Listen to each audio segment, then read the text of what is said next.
Our second part is about the wound dressing. When we started about on the wound definition, when we see wound definition, it's the disruption in the integrity of body tissue. It's called wound. Classification. When we see classification of wound is either intentional or unintentional. Where intentional wound is a wound resulting from planned treatment for treatment. For example, if one person has appendicitis or other cases, we may just remove the appendicitis. We do what? Surgery. This surgery incision is what we call intentional wounds. It is planned. When unintentional wounds is, it is resulted from unexpected trauma without planning, such as contusion. When we see contusion, the tissue under the skin are damaged, bleed into the surrounding tissue, causing discoloration. This is always cross wound. It is there is a tissue of bleed inside the skin, but not open. It is closed. Abrasion. Abrasion is the scab of a broken wound is where the outer protective layer of the skin, the skin underlying blood vessels are damaged. The deeper layer of the skin is still intact. It is different from abrasion.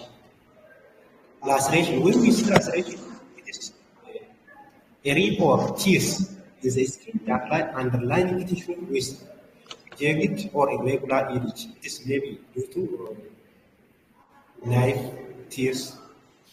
Those are processes caused by sharp objects such as broken glass or knife. This was for incision wounds. The other is an avulsion. It is a partial or complete tearing away of the skin. It is removal of the skin or when we call this avulsion wounds, puncture. It is start wounds. It is very deep wounds. Always this wound is not sutured because of deepest. The other is wound classification. The first one is clean wounds. The clean wound is uninfected wounds. As name indicated, it is clean. It's uninfected. It hasn't microorganisms. It is not entered into the system, such as respiratory system, GI system, genital system, the urinary tract. It's not entered into the system. Clean wounds always most of the time. The second one is clean contaminated wounds. As needed, clean contaminated wounds, it is always surgical wounds in which the respiratory, it is entered into the system. It is entered into the respiratory system, GI system, urinary tract system. But there is no what? Signs of infection. It's not developed sign of infection. The third one is contaminated wounds. This is also, as name indicated, is contaminated. It's always maybe open, fresh in ascendant, accidental wounds. In the surgical wounds involve major break in sterile training in the large amount of spoilage from the GI tract.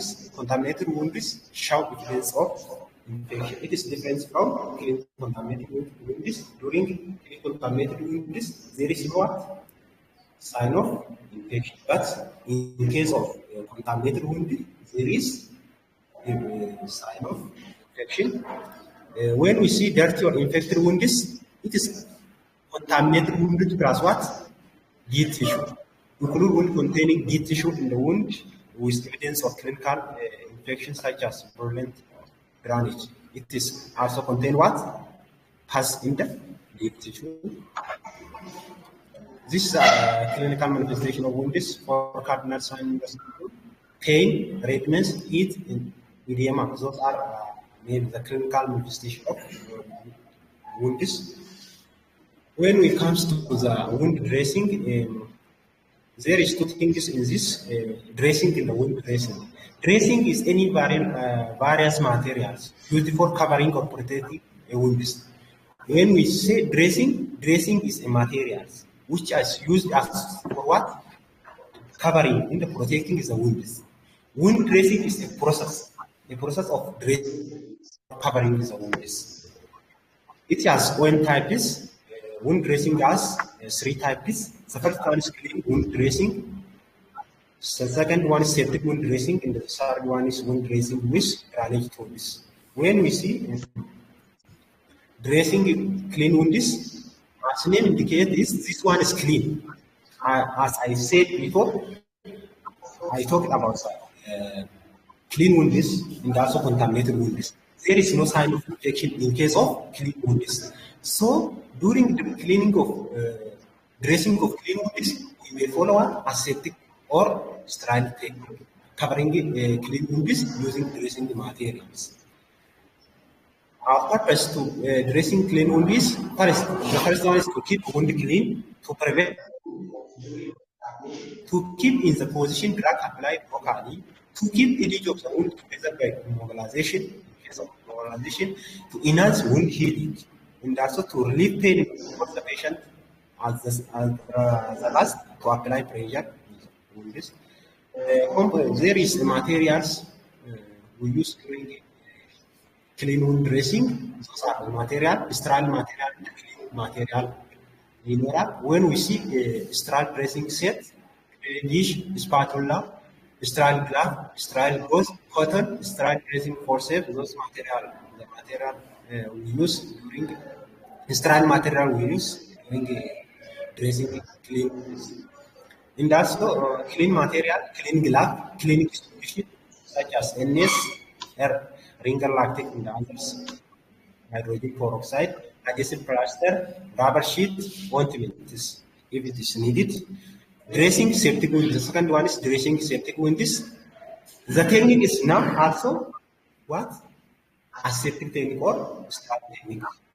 But the way of cleaning is different. When the wound is septic wound is cleaned where? From outside to inside. But during clean wound, we clean the wounds from inner to out.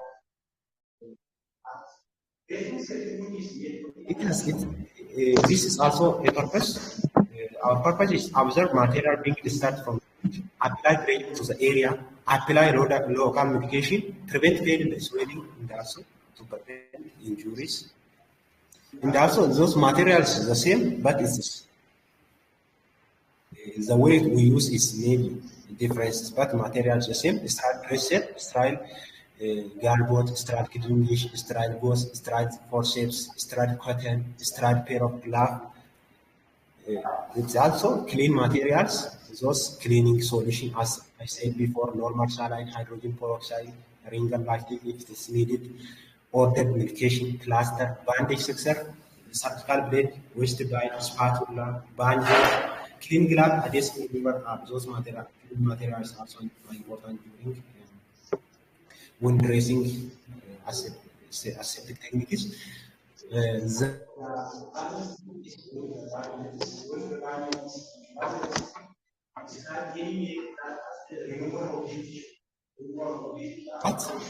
around the wound itself. The wound may develop deep tissue around the wounds. During that, it needs what? Debridement. So the way we remove this deep tissue from the wound is what we call debridement. It has types autolytic, sharp or surgical debridement, mechanical debridement, biological debridement, and enzymatic debridement. When we say autolytic debridement, it's that it is oil removal of the tissue from the wound sites. Sharp or surgical is using surgery, open, aggregate, removing the sharp materials such as sterile sexer and azole. Sterile is an material which is to remove deep tissue from the wound sites. And also when we say about the biological, there is sterile maggot produced on the wound sites to remove deep tissue from the wounds, and also enzymes very important.